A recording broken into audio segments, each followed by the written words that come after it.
di media sosial, siapa sih yang paling mendukung terhadap kebijakan saya? Rakyat Jawa Barat. Siapa yang menentang? Para elit. Nah pertanyaannya, elit-elit ini ngurusin nggak anak-anak yang tawuran tiap hari? Elit-elit ini ngurusin nggak tuh anak-anak yang di kolong jembatan tidurnya tiap hari? Kan nggak ada yang ngurusin, cuman komentar aja bisanya. Jadi bagi mereka yang hanya melihat di Jakarta, itu tidak akan pernah tahu kehidupan masyarakat yang real.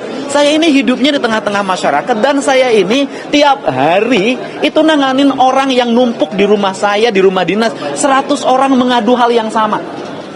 Jadi bagi saya hari ini akan tegak lurus. Saya akan lebih mengutamakan melakukan pembelaan terhadap rakyat Jabar, merubah sistem hidupnya, meringankan beban mereka, dan mereka harus bersekolah sampai SMA. Saya tidak akan mendengar siapapun. Yang penting saya sebagai Gubernur Jabar bertanggung jawab terhadap kesejahteraan rakyat Jabar. Paskibra dilatihnya sama siapa?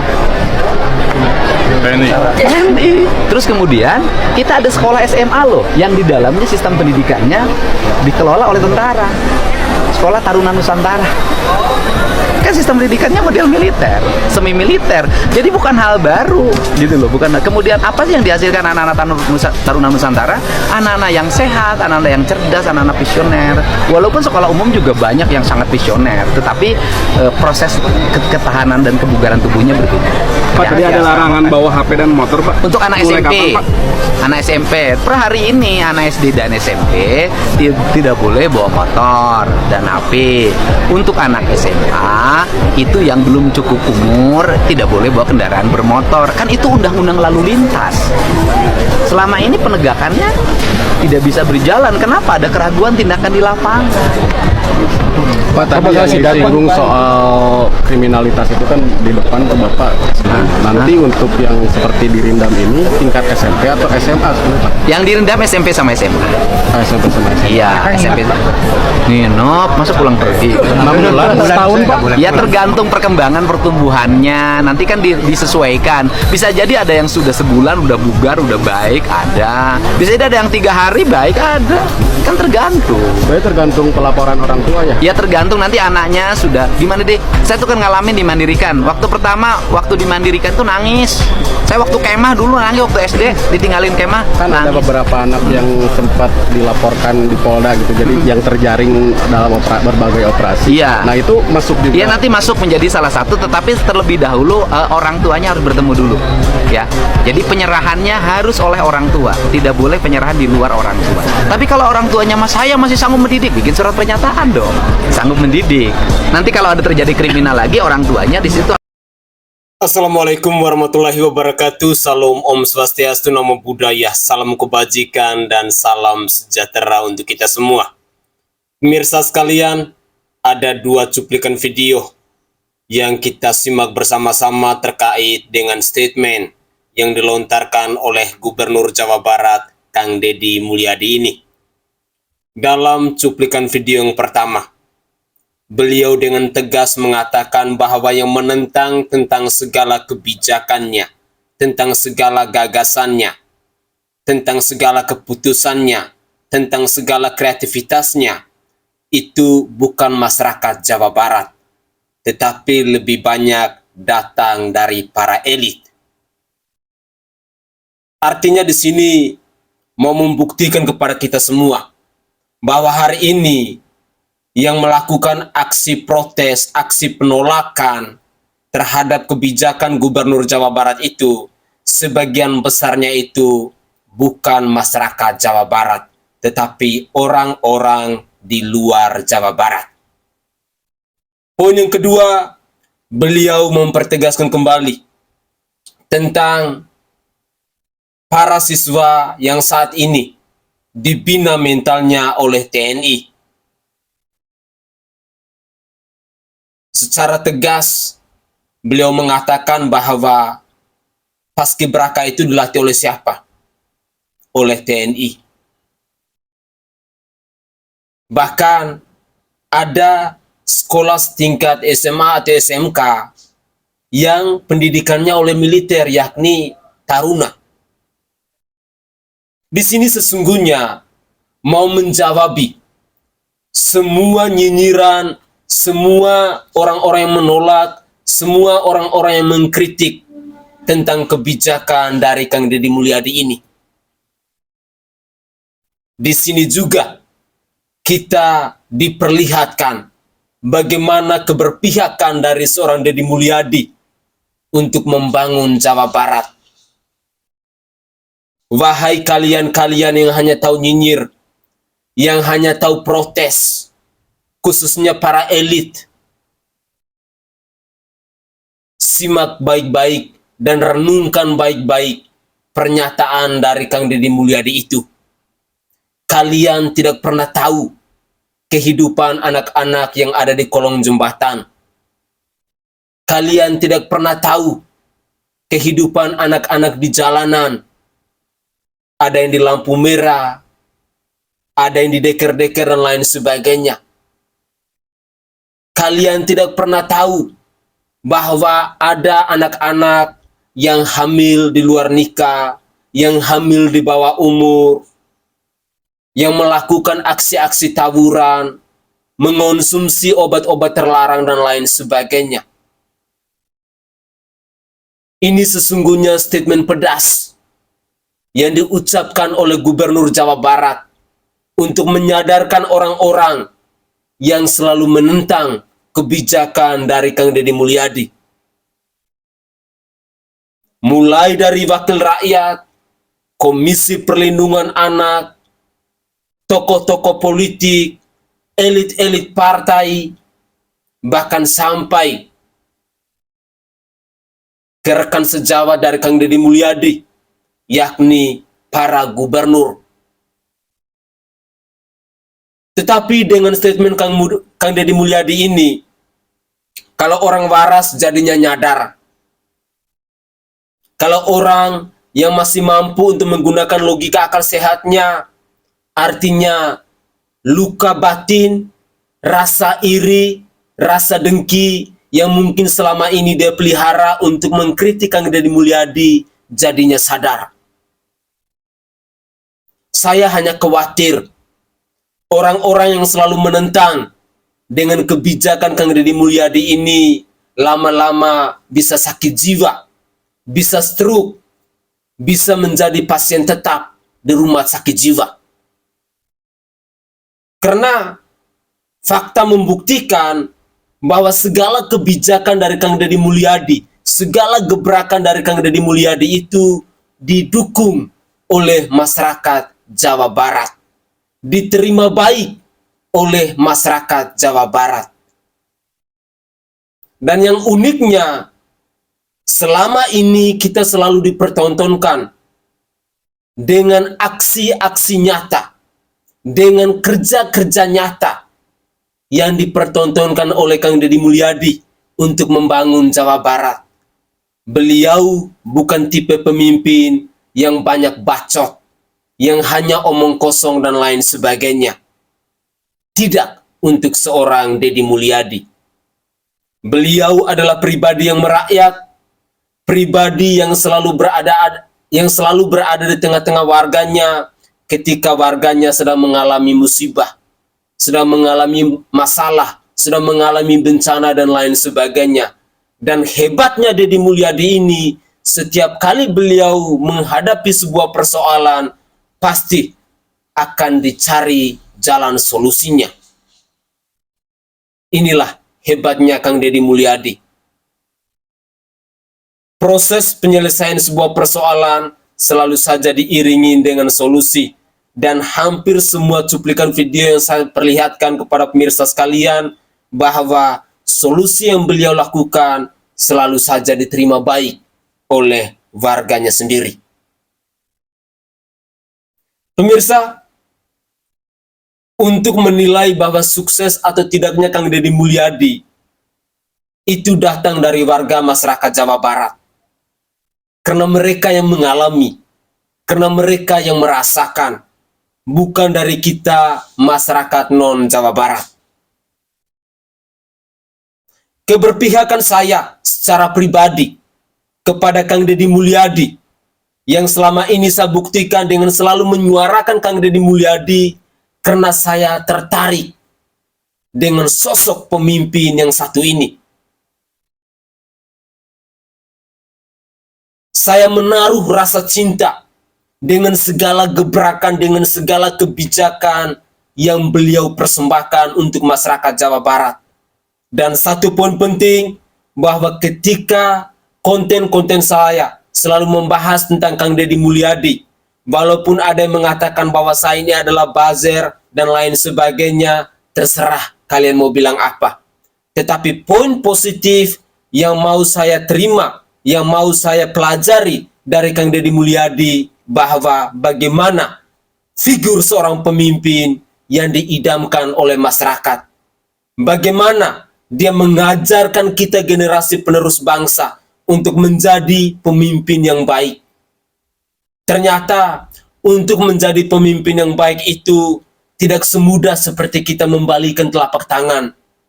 Tidak semudah seperti kita menarasikan atau hanya pandai dalam berkata-kata. Tetapi semuanya harus butuh pengorbanan, butuh keberanian, butuh ketegasan. Harus mampu untuk mewakafkan diri kita untuk mensejahterakan orang lain. Harus mampu untuk mengutamakan kepentingan pribadi. Harus mampu untuk mengutamakan kepentingan umum daripada kepentingan pribadi atau golongan. Terima kasih banyak Kang Deddy Mulyadi. Engkau telah mengajarkan kami generasi penerus bangsa. Ada begitu banyak hal, ada begitu banyak ilmu. Dan semoga saja ilmu-ilmu yang dipersembahkan oleh Kang Deddy Mulyadi ini bisa menjadi pedoman kami di suatu hari nanti. Pemirsa, berikut ini adalah komentar-komentar dari masyarakat Jawa Barat yang mau membuktikan kepada kita semua bahwa semua masyarakat Jawa Barat hampir tidak ada yang menolak dengan kebijakan Kang Deddy Mulyadi. Buktinya berbagai macam apresiasi, berbagai macam pujian mereka persembahkan untuk Gubernur Jawa Barat Kang Deddy Mulyadi ini. Mari kita simak bersama-sama cuplikan-cuplikan video dari masyarakat Jawa Barat yang memuji kualitas dan kinerja serta gagasan dari Kang Deddy Mulyadi ini. Selamat menyaksikan. Nasib 40 siswa Purwakarta yang hari ini dikirim ke barak militer sesuai dengan program Deddy Mulyadi. Sumpah Pak, Bapak keren banget Pak ya. Kirain aku ini teh programnya tuh nanti gitu ya berjalannya. Ternyata Purwakarta udah mulai duluan guys. Jadi kemarin per 1 Mei udah ada 40 siswa yang dikirim ke barak militer untuk dididik ya. Mulai dari 6 bulan sampai 12 bulanan gitu ya. Ya tergantung ya sama gitu. Tapi Pak ini mah sedikit masukan ya, karena menurut aku ini programnya sangat bagus gitu ya. Gimana kalau anak-anak yang tidak nakal juga diikutin program wajib militer gitu, yang mana dananya ya dari pemerintah gitu Pak. Bisa nggak Pak? Karena menurut aku ini programnya sangat bagus. Jadi nggak cuma anak nakal aja yang dapat pendidikan militer gitu Pak, anak-anak yang tidak nakal juga ya dimasukin aja wajib militer, kan bagus gitu ya Pak ya, sebelum mereka teh pada masuk perkuliahan gitu ya. Jadi abis lulus SMA mereka wamil dulu nih sama ya 6 bulan sampai 12 bulanan gitu ya. Kan bagus Pak programnya, ini mah masukkan aja gitu ya, barangkali didengar sama Bapak. Hatur nuhun Pak. Deddy Mulyadi kirim siswa nakal ke barak militer. Pramono Anung, Jakarta punya kebijakan sendiri. Gubernur DKI Jakarta Pramono Anung tak memberikan banyak komentar soal kebijakan Gubernur Jawa Barat Deddy Mulyadi yang mengirim siswa bermasalah ke barak militer. Pramono menegaskan bahwa dirinya tak akan meniru cara Deddy Mulyadi dalam mengatasi masalah kenakalan remaja di Jakarta. Nah, katanya ada kebijakannya sendiri gitu ya guys ya. Dan gue sangat setuju sih dengan kebijakan yang keren ya, kebijakannya Pak Deddy Mulyadi ya. Gue ngeliat ini sih kenapa gue pengen bahas, karena keren banget gitu loh guys ya. Gebrakan yang oke banget ya buat orang-orang, katanya kan anak-anaknya banyak yang tawuran, main Mobile Legend, yang nggak disiplin, ke sekolahnya kesiangan, terus males-malesan, ngerokok, bahkan sampai ada yang narkoba. Nah itu keren banget sih, dan usianya anak SMP. Ya gue berharap sih Gubernur Jakarta ya, ini gue fokusnya Jakarta, dan mungkin nanti seluruh Indonesia bisa mengikuti gitu. Jangan karena gengsi gitu ya, punya kebijakan sendiri, ya kebijakannya apa dulu gitu loh. Kalau menurut gue sih ini udah oke banget langkahnya gitu, dimasukin ke barak militer, dididik sama TNI, ya mudah-mudahan sih bisa jadi tentara gitu ya, bisa TNI, bisa jadi angkatan laut, darat, laut, udara, ya kan begitu kan. Ya sebenarnya oke banget itu, ngelatih mental, ngelatih fisik, ya kan, ngelatih disiplin, nah banyak banget gitu. Jadi ya gue bersyukur juga sih kalau semakin ngeliat kayak gini gue jadi kayak nge-flashback. Gue gila, emak gue dulu kenapa galak ya, emak gue kenapa ya dulu keras banget sama gue ya, ternyata ini gitu guys ya yang pengen dibentuk sama emak gue gitu. Kenapa emak gue kok kerasnya melebihi militer ya gitu ya. Gue dibantai-bantai dulu, SD gue dipukul pakai kemoceng gitu kan, salah dikit dihabisin, dijejulin sambel, mau dicekek gitu kan. Kayak gila sih guys, kayak malah lebih gila gitu loh guys, malah lebih gila gitu loh didikan mak gue ketimbang militer gitu sebenarnya. Cuma kan ya lo lihat gitu loh, akhirnya lo jadi kayak gimana sih gitu loh, lo jadi anak yang seperti apa gitu loh. Karena ya gue ngeliat sendiri gitu, karena gue punya temen yang mungkin dididiknya agak dimanja, nggak galak, nggak yang gimana gitu, hasilnya beda gitu loh. Nantinya jadinya seperti apa tuh bakal beda gitu. Ya mungkin menurut kalian gimana guys? Mungkin yang orang tua atau dari sisi yang anak ya, mungkin udah jadi orang tua gitu. Karena gue generasi 90-an ya, 92, generasi zaman-zaman dimana handphone tuh belum secanggih sekarang. Bisa main TikTok lah, bisa main, anak-anak sekarang bisa main YouTube lah, Mobile Legends segala macem gitu. Jadi kadang-kadang ada perasaan bangga juga mungkin ya, kita nggak hadir di fase-fase dimana handphone dulu tuh secanggih sekarang gitu.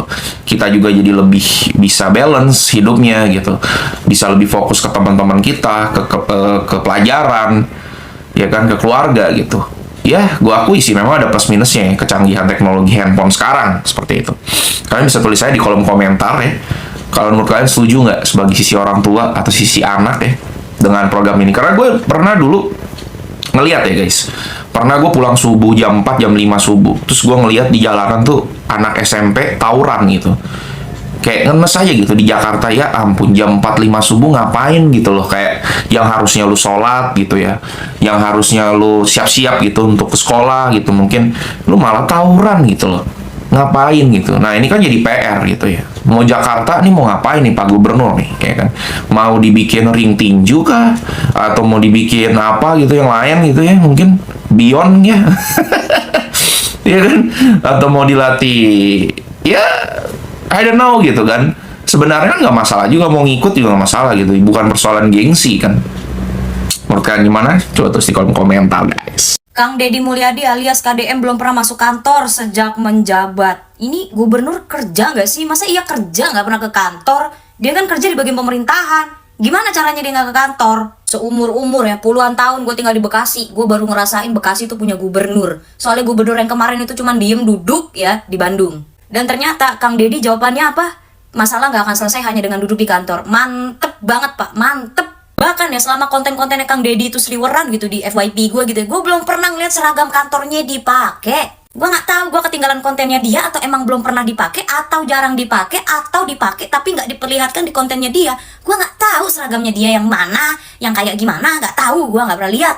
Emang kayaknya single itu adalah pilihan terbaik gitu loh. Jadi nggak ada memenuhi kebutuhan istri gitu. Nggak ada yang kepengen beli Hermes, beli LV, beli Dior, beli YSL, beli apalah itu. Menurut gue ini Kang Deddy Mulyadi ini keren banget, keren banget. Gue yakin pasti banyak yang benci, pasti banyak yang nggak suka. Pokoknya di Konoha ini kalau banyak yang nggak suka, banyak yang benci, itu udah pasti kerjanya bagus, jujur, amanah, udah pasti itu dibenci. Pemimpin itu harus mendengarkan keluhannya masyarakat secara langsung, harus terjun langsung ke lapangan. Pemimpin itu harus turun menemui masyarakatnya, mendengarkan keluhannya, itulah leader. Banyak banget tuh gubernur yang nggak mau menemui masyarakatnya, nggak mau menemui warganya, nggak mau nimbrung bareng sama warganya, banyak banget.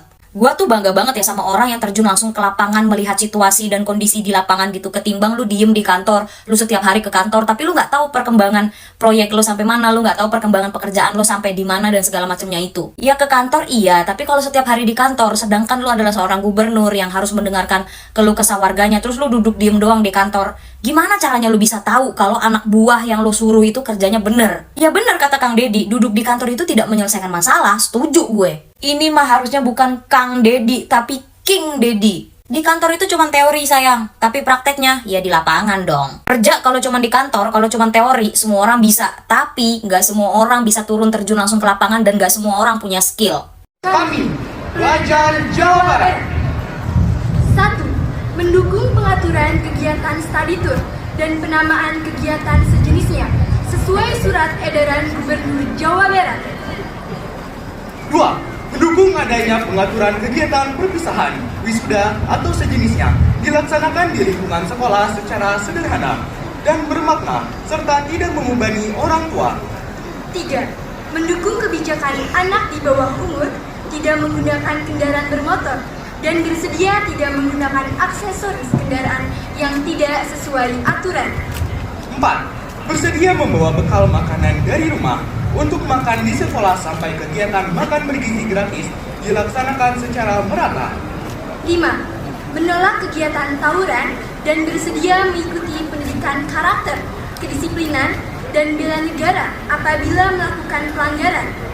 6. Mendukung kebijakan tidak membawa telepon genggam ke sekolah bagi kami, siswa tingkat SD, MI, SMP, MTS. 7. Mendukung pembiasaan membaca serta jalan kaki dan olahraga lainnya untuk peningkatan kesehatan jasmani dan tumbuh kembang yang baik. 8. Memiliki karakter yang religius, bermoral, sehat, cerdas, kreatif, disiplin, mandiri, dan bermanfaat bagi nusa, bangsa, dan agama. Pembacaan telah dilaksanakan. Oke guys, itu adalah cuplikan-cuplikan video di season kedua terkait dengan komentar-komentar dari masyarakat Jawa Barat yang mendukung kebijakan dari Kang Deddy Mulyadi, Gubernur Jawa Barat ini. Dari cuplikan video tadi, ada beberapa poin penting yang mau saya tanggapi. Yang pertama, saya mau katakan begini. Orang tua siapa sih yang menginginkan anaknya itu tumbuh menjadi manusia pemabuk? Atau orang tua siapa sih yang menginginkan anaknya itu terlibat taburan? Jujur, semua orang tua pasti menginginkan agar anaknya itu tumbuh menjadi pribadi yang berguna, baik untuk keluarga, untuk masyarakat, maupun untuk nusa dan bangsa. Itu adalah impian dari semua orang tua. Kalau ada orang tua yang mendukung anaknya untuk terlibat dalam taburan, dalam tindakan-tindakan kriminal, untuk menjadi seorang pemabuk, atau menjadi pemakai narkoboy dan lain sebagainya, berarti orang tua itu sudah tidak waras alias sakit jiwa. Saya punya pengalaman pribadi terkait dengan didikan dari kedua orang tua saya, khususnya bapak saya. Itu adalah didikan yang benar-benar keras. Dan saya secara pribadi merasakan bahwa seandainya dulu saya masih duduk di bangku SD ataupun di bangku SMP, orang tua saya tidak keras untuk mendidik saya, untuk membina saya sangat yakin saya tidak bisa menjadi orang seperti ini. Makanya setiap kali ketika saya bertemu dengan bapak saya, selalu saya katakan begini, Bapak, terima kasih banyak karena Bapak telah membentuk saya, karena Bapak telah mendidik saya untuk menjadi pribadi yang baik, untuk tumbuh menjadi anak yang bisa menghargai orang lain, yang bisa menghormati orang lain, anak yang tahu adab, anak yang tahu etika, anak yang tahu tata krama. Padahal kepintaran saya sejak saya duduk dari bangku SD sampai di bangku SMA, saya selalu mendapatkan peringkat pertama. Tetapi banyak teman-teman saya, walaupun mereka pintar, tetapi karena mereka tidak dididik secara baik oleh orang tua mereka, yang terjadi hari ini ada yang di penjara, ada yang terlibat kasus kriminal, ada yang di penjara sudah seumur hidup dan lain sebagainya, banyak sekali.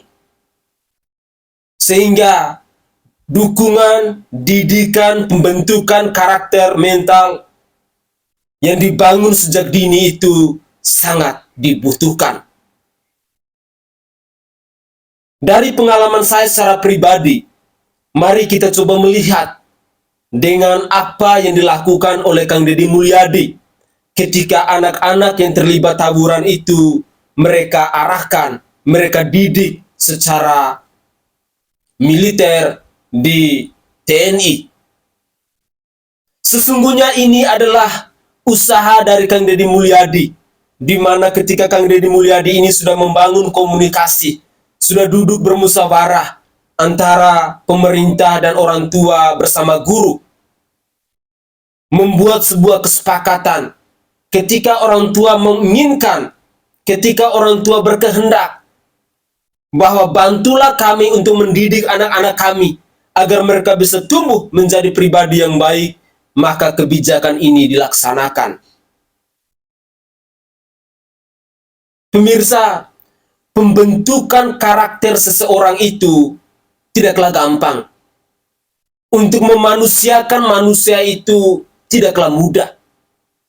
Butuh proses, butuh kerja keras, butuh pengorbanan.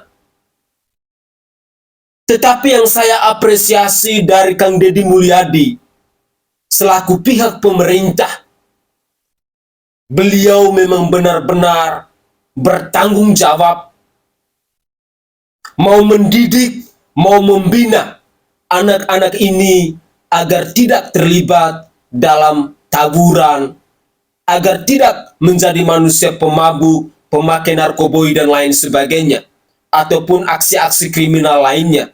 Tetapi seorang Deddy Mulyadi mendidik mereka untuk menjadi pribadi-pribadi yang baik, pribadi-pribadi yang tumbuh, yang bisa berguna untuk keluarga, untuk sekolah, untuk masyarakat, maupun untuk negara. Bayangkan, seorang Deddy Mulyadi yang adalah gubernur, tetapi dia sampai memikirkan ke hal-hal kecil yang seharusnya hal itu bisa dilakukan oleh orang tua.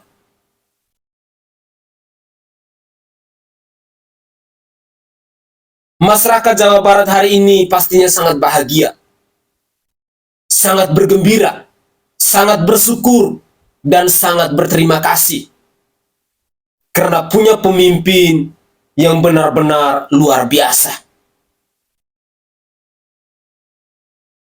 Coba kita renungkan, adakah orang tua yang mengikhlaskan anaknya itu tumbuh dengan mental, karakter, adab, etika, dan tata krama yang tidak ada? Tentunya tidak.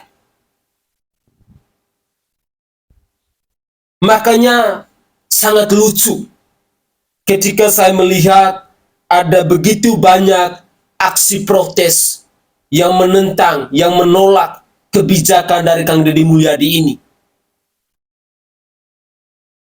Dan lucunya, kebijakan Kang Deddy Mulyadi ini ditentang oleh orang-orang yang bukan aslinya Jawa Barat. Lebih banyak datang dari elit-elit. Lebih banyak datang dari orang-orang yang punya kepentingan dan lain sebagainya. Sangat lucu. Padahal kalau logika akal sehat kita ini masih dipakai, bahwa sukses atau tidaknya seorang gubernur, maju atau tidaknya sebuah wilayah, untuk masyarakat yang ada di Jawa Barat yang sesungguhnya harus bersuara lantang, yang seharusnya mengkritik kebijakan Kang Deddy Mulyadi itu. Tetapi tidak seperti itu realitanya. Fakta membuktikan bahwa masyarakat Jawa Barat mereka sangat mendukung, bahkan memberikan apresiasi dan pujian memberikan ucapan terima kasih kepada Kang Deddy Mulyadi yang punya hati nurani, yang punya rasa empati untuk mendidik, untuk membentuk mental dan karakter dari anak-anak sejak usia dini.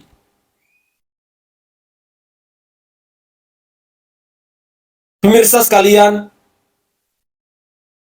di cuplikan video di season terakhir tadi, kita mendengarkan bersama-sama bagaimana dukungan itu ternyata datang tidak saja dari masyarakat, tetapi dari anak-anak sekolah juga mereka ikut bersuara, mendukung penuh kebijakan dari Kang Deddy Mulyadi.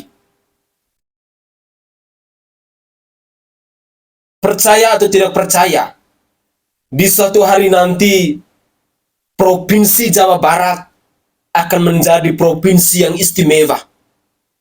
Provinsi yang akan berbeda dengan provinsi-provinsi yang lain yang ada di Indonesia ini. Coba kita bayangkan, sudah ada begitu banyak gebrakan-gebrakan yang dipersembahkan oleh Kang Deddy Mulyadi dalam waktu 3 atau 4 bulan beliau sejak dilantik menjadi orang nomor 1 di Jawa Barat ini. Mulai dari alamnya, lingkungannya, sungainya, sampahnya, normalisasinya, sungguh luar biasa. Pembebasan pajak, pemberantasan premanisme dan lain sebagainya. Padahal baru 2 atau 3 bulan Kang Deddy Mulyadi menjadi orang nomor 1 di Jawa Barat. Tetapi sudah ada begitu banyak gebrakan yang beliau lakukan untuk membangun Jawa Barat ini. Saya kadang berkesimpulan sendiri bahwa orang-orang yang selalu nyinyir dengan Kang Deddy Mulyadi, yang menolak dengan kebijakan Kang Deddy Mulyadi, itu adalah orang-orang yang iri, yang dengki, yang merasa tersaingi. Karena sebagian besarnya datang dari elit-elit, datang dari wakil rakyat, datang dari Komisi Perlindungan Anak Indonesia. Belum lagi ada yang datang dari rekan sejawat sesama gubernur. Tetapi dalam cuplikan video tadi menarik dengan pernyataan dari Bapak Pramono Anung yang adalah gubernur di Jakarta itu, bahwa semua pemimpin dia punya kebijakannya sendiri. Dia tidak mau repot. Tidak seperti gubernur-gubernur yang sibuk untuk menyindir Kang Deddy Mulyadi. Padahal daerahnya sendiri berantakan. Saya berharap bahwa hal-hal positif yang dilakukan oleh seorang pemimpin, apa susahnya sih? Kita bisa dukung mereka, memberikan support kepada mereka. Bila perlu, kita juga memberikan masukan kepada pemerintah daerah kita agar mereka bisa melakukan hal-hal yang baik seperti yang dipersembahkan oleh Kang Deddy Mulyadi itu. Pemirsa, berikut ini ada satu cuplikan video juga yang menarik menurut saya, di mana video ini mengatakan bahwa Gubernur Jawa Barat itu adalah gubernur ngaco. Serius. Kang Deddy Mulyadi, Gubernur Jawa Barat itu adalah gubernur yang paling ngaco. Deddy Mulyadi benar-benar tidak pantas untuk memimpin Jawa Barat. Untuk masyarakat Jawa Barat, dengarkan baik-baik bahwa seorang Deddy Mulyadi tidak pantas untuk memimpin Jawa Barat. Inilah videonya. Gubernur yang paling ngaco se-Indonesia. yaitu Pak Deddy Mulyadi. Mau tahu kenapa? Kebijakan-kebijakan Pak Deddy Mulyadi itu bikin panas telinganya. Anggaran pendapatan provinsi itu terbuka. Terus kebijakan-kebijakan yang lainnya. Apalagi kebijakan yang sekarang. Anak-anak sekolah yang sering begadang malam, yang suka tawuran, yang suka main Mobile Legend, akan dididik dengan secara barak militer. Kan ngaco. Jangan ngaco deh Pak Deddy Mulyadi. Bapak tuh nggak pantas jadi gubernur. Bapak tuh nggak pantas mimpin Jawa Barat. Kebijakan-kebijakannya bikin orang bingung. Kebijakan-kebijakannya bikin yang lain jadi panas. Ingat ya, Pak Deddy nggak pantas jadi gubernur Jawa Barat. Pak Deddy tuh pantasnya jadi RI 1. Karena apa? Kebijakan-kebijakannya itu keren. Kebijakan-kebijakannya mantap. Sudah seharusnya menjadi pemimpin yang seperti ini. Banyak yang orang dicari. Pak Deddy, kebijakan-kebijakan Pak Deddy itu sangat luar biasa. Saya yakin kalau Pak Deddy mau jadi RI 1, Indonesia bakal lebih keren lagi nih. Lebih mantap lagi. Yang sepakat dengan saya, silakan tulis di kolom komentar ya. Yang nggak sepakat, cukup lihat saja PT-nya saya. Itu saja dari saya. Salam dari saya. Terima kasih banyak. Pesantren besar dapat miliaran tiap tahun, tapi pesantren kecil harus muter proposal kemana-mana. Umat Islam yang adil harusnya malu lihat ini. Yang lebih miris, pesantren besar dapat hibah miliaran, tapi santri tetap bayar mahal. Sementara di pesantren kecil, santrinya disuruh bayar seikhlasnya. Sampai ada yang tidak bayar, tapi kiainya masih ikhlas menerimanya. Itulah yang saya bayangkan saat Kang Deddy Mulyadi membuka data hibah Provinsi Jawa Barat. Ternyata, dana miliaran bukan cuma turun sekali, tapi bisa berulang-ulang ke lembaga yang sama. Sementara pesantren yang kecil di kampung-kampung yang cuma punya dinding kayu dan karpet bekas tidak pernah masuk dalam daftar penerima. Dan yang paling menyakitkan, tokoh-tokoh besar yang memimpin pesantren-pesantren elit itu diam. Tidak bicara soal keadilan. Tidak mengajak yang kecil ikut tumbuh. Tidak membuka panggung untuk yang di bawah. Katanya ukhuwah, katanya umat. Tapi kenyataannya kita lebih sibuk membesarkan lembaga sendiri daripada membesarkan manfaat bersama.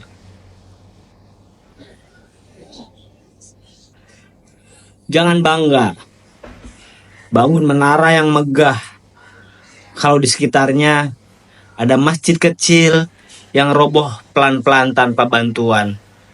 Kalau tokoh-tokoh umat mau jujur dan mau berbagi panggung, umat ini akan kuat.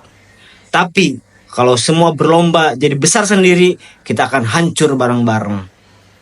Bekasi ya. Jadi apa yang dilakukan oleh Kang Deddy panggilannya ya, kalau ada istilah di orang Jawa Barat Bapak Aing gitu ya, atau Bapak saya, ini fenomenal bagi seorang pemimpin daerah ya yang sudah memahami konteks sebagai pemimpin. Ini modal yang cukup bagus menurut saya, karena Kang Deddy ini sudah ditempa di beberapa posisi instansi. Dia pernah menjadi bupati, dia pernah menjadi anggota dewan di legislatif yang membahas anggaran, nomenklatur anggaran untuk eksekutif ya. Maka apa yang dilakukan oleh Kang Deddy, maka ini adalah bentuk pemahaman yang holistik terkait dirinya sudah cukup dengan referensinya, yang akhirnya ya saat diamanatkan oleh masyarakat Jawa Barat terpilih menjadi gubernur, referensi dia ini sudah mumpuni, yang akhirnya dia bisa mengalokasikan anggaran tanpa polemik di DPRD gitu loh, ya, untuk melakukan eksekusi di dalam apa, kebijakan untuk masyarakat. Maka buktinya salah satunya adalah adanya banjir ini membawa berkah. Apa? Membuktikan ya, memang masalah dari banjir kita ini adalah memang apa? Sudah tidak lagi kita ini bersahabat dengan lingkungan alam. Ya, yang seharusnya ini adalah aliran sungai tetapi berdiri dengan bangunan-bangunan. Dan sorry Mbak, ini kan sudah bertahun-tahun, bahkan mungkin belasan tahun dan puluhan tahun. Kalau kita mau nanya si isengnya, hei kemana aja nih pemimpin yang dulu-dulunya, kan begitu. Ya, mungkin saja ini ditutupi oleh bawahannya. Karena sebagai pemimpin daerah itu Mbak, itu banyak sekali ya protokoler yang mengatur, itu banyak sekali selama 5 tahun. Bisa saja dulu pemimpin-pemimpin yang lama ini tidak diberikan informasi yang cukup gitu loh, terkait masyarakat, terkait masalah-masalah di daerah. Ini juga terjadi loh Mbak sebenarnya. Kita juga tidak boleh mencentang-perentang ya dengan pemimpin yang lama. Kita harus menghargai upaya pemimpin yang lama agar kita bisa berdamai dengan kebijakan kerutnya kepada akar masalahnya. Kenapa? Yang dulunya sebagai pusat aliran air di Bekasi dari Bogor gitu ya, itu tidak sesuai Mbak. Terbukti kan ternyata benar aliran itu ketika kita telusurin yang seharusnya itu melewati Bekasi benar gitu ya, sampai ke Laut Jawa mungkin gitu kan, itu ternyata apa? Isinya bangunan. Bahkan dulunya ada aliran sungai ya, seperti hilirnya gitu ya, apa cabang-cabangnya itu sudah tertutup karena oleh bangunan. Kemana air ini akan bergerak? Ya otomatis hukum fisikanya air kan ke bawah dan menyebar, akhirnya menjadi banjir. Lalu siapa yang disalahkan? Ini seolah-olah akhirnya pemimpin lagi, pemerintah. Padahal adanya pembiaran juga dari masyarakat kita. Ini multi efek yang kita tidak boleh menyalahkan kalau menurut saya. Kita ayo perbaiki ini dengan semua gotong royong, budayakan gotong royong, sama-sama kita perbaiki agar pemimpin dengan rakyatnya bersatu padu untuk kebijakan dan kemaslahatan masyarakat banyak seperti itu. Oke guys, itu adalah cuplikan-cuplikan video yang bisa saya persembahkan ke hadapan pemirsa dalam konten saya kali ini.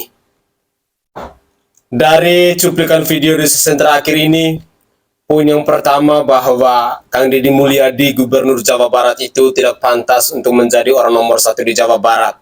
Karena banyak kebijakannya, banyak keputusannya, banyak gebrakan-gebrakannya yang membuat kita masyarakat non-Jawa Barat sakit hati.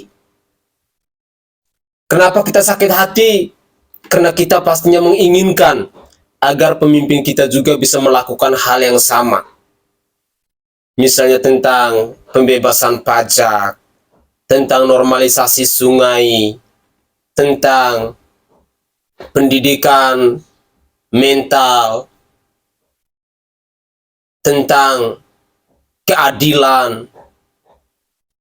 Pasti kita semua menginginkan seperti itu. Tetapi apalah daya, semua pemimpin itu punya karakter yang berbeda-beda. Ada yang berpihak kepada rakyat, ada yang berpihak kepada keluarganya, ada yang berpihak kepada partai politiknya, ada yang berpihak kepada golongannya. Tetapi Kang Deddy Mulyadi, dia lebih berpihak kepada rakyat. Sehingga tidak heran kalau setiap hari media sosial dihebohkan dengan gebrakan-gebrakan baru dari Kang Deddy Mulyadi ini. Sehingga tidak heran banyak orang yang kepanasan, mulai membangun narasi-narasi bagaimana caranya untuk menjatuhkan Kang Deddy Mulyadi.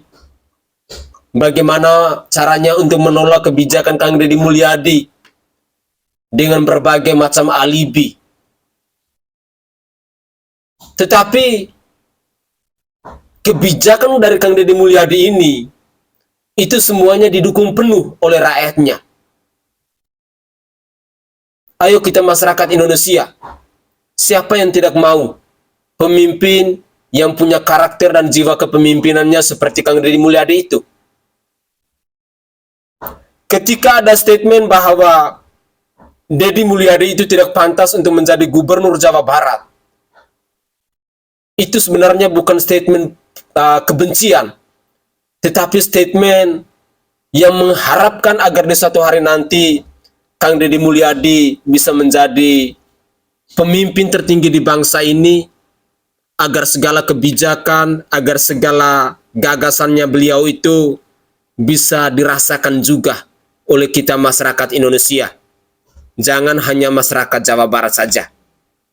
Tetapi di sini ada satu pesan penting saya buat Kang Deddy Mulyadi, bahwa saya tidak mau masyarakat Jawa Barat itu kecewa. Artinya bahwa Bapak harus benar-benar selesaikan dulu amanat Bapak untuk menjabat di Provinsi Jawa Barat selama 5 tahun, selama 1 periode itu. Dan periode berikutnya, silakan Bapak pasang kuping baik-baik, karena pasti ada begitu banyak suara yang datang dari masyarakat Indonesia. Dan semoga saja partai politik yang mendukung Kang Deddy Mulyadi ini bisa mengusungkan beliau untuk menjadi orang nomor 1 atau nomor 2 di bangsa ini. Karena rakyat Indonesia merindukan sosok pemimpin seperti Kang Deddy Mulyadi. Pada poin yang kedua berkaitan dengan dana hibah.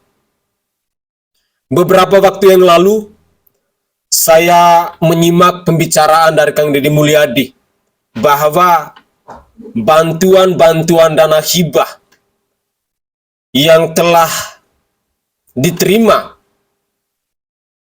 oleh pondok-pondok pesantren yang ada di Provinsi Jawa Barat itu, yang nominalnya ada yang 50 miliar, ada yang 45 miliar, dan lain sebagainya. Ada yang hanya 1 miliar, ada yang hanya 500 juta, akan diaudit. Sekali lagi, akan diaudit dana-dana hibah yang kalian terima itu. Sampai sejauh mana pengelolaan dana hibah itu.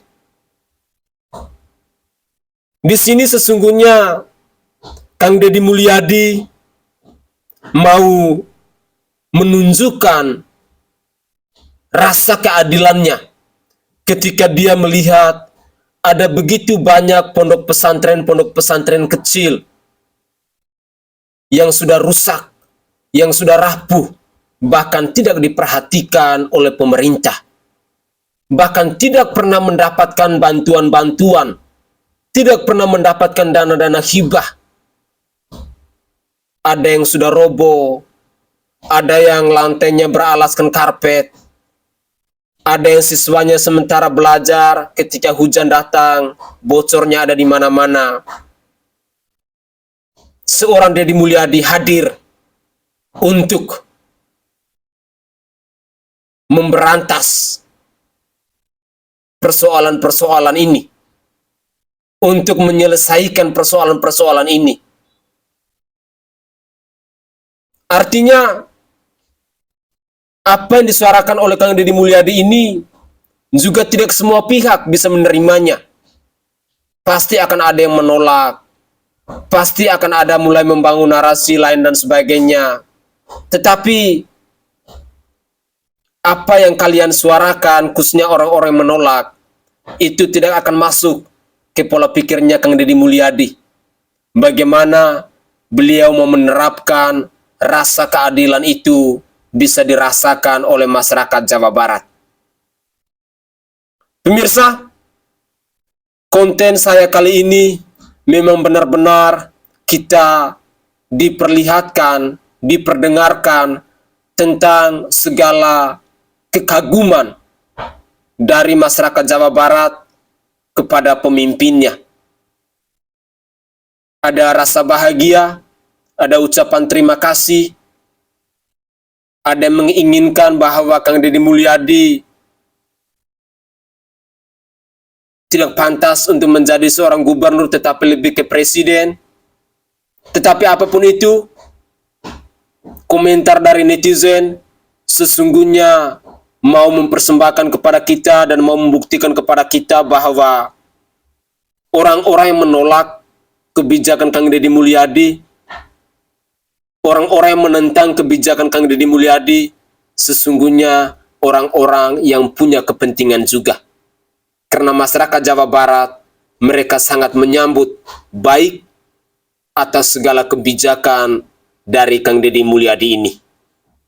Pemirsa, mungkin itu saja komentar singkat dari saya, dan saya mohon maaf karena video saya kali ini cukup lama, cukup panjang, karena saya hanya ingin untuk menyajikan bukti-bukti kepada mereka-mereka yang selalu menyerang Kang Deddy Mulyadi, agar mereka bisa sadar, agar mereka bisa tahu diri, agar mereka bisa introspeksi diri.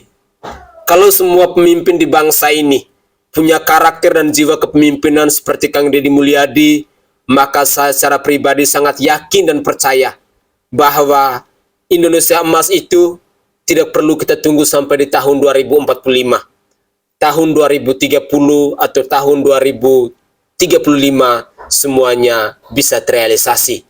Kalau semua pemimpin punya jiwa kepemimpinannya seperti Kang Deddy Mulyadi, yang mau bekerja untuk rakyat, yang mau berjuang untuk kesejahteraan rakyat, dan semua kebijakan, gagasan, dan gebrakannya selalu berpihak kepada rakyat. Terima kasih Kang Deddy Mulyadi, tetap konsisten, jangan pernah hirau, jangan pernah dengar dengan orang-orang yang nyinyir. Anggaplah mereka itu angin lalu.